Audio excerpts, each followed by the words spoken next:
Un jour, Ali ibn Abi Talib il s'est fâché avec sa femme Fatima. Au point où, lorsque le prophète sallallahu alayhi wa sallam il est venu chez eux, et on sait qu'ils habitaient juste à côté du prophète sallallahu alayhi wa sallam, Fatima et Ali, ils habitaient juste derrière le prophète sallallahu alayhi wa sallam. Donc le prophète sallallahu alayhi wa sallam il vient chez sa femme, c'est chez sa fille, pardon, et le prophète sallallahu alayhi wa sallam il vient chez sa fille, Fatima, et lui demande où est Ali. Il voit que Ali il est pas là. Elle lui dit on a eu une discussion, on s'est pas entendu, il est sorti.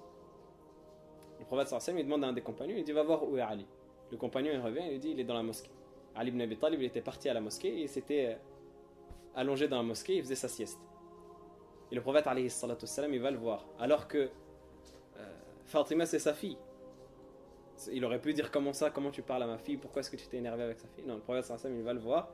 Il le trouve en train de dormir avec de la terre sur lui, parce que vous savez qu'à l'époque la mosquée il n'y avait pas de tapis.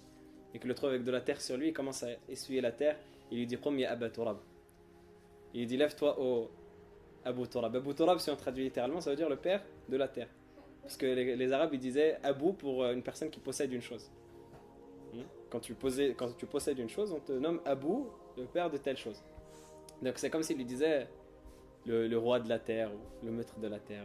Ouais, mais traduit en français, c'est plus. Mhm. Culturel, ça. C'est pas la même chose traduit en français. Hein. Justement, le prophète sallallahu alayhi wa sallam lui donne ce surnom-là pour le rapprocher de lui, pour montrer qu'il y avait une affection. Quand tu donnes un surnom à quelqu'un, c'est pour montrer que, comme tu dis loulou, c'est pour montrer que tu l'aimes. Quand tu aimes quelqu'un, tu lui donnes un surnom. Donc le prophète sallallahu alayhi wa sallam lui donne un surnom, et Ali ibn Abi Talib lui disait qu'il aimait tellement ce surnom qu'il voulait qu'on l'appelle que comme ça, parce que c'est le prophète sallallahu alayhi wa sallam qui lui a donné.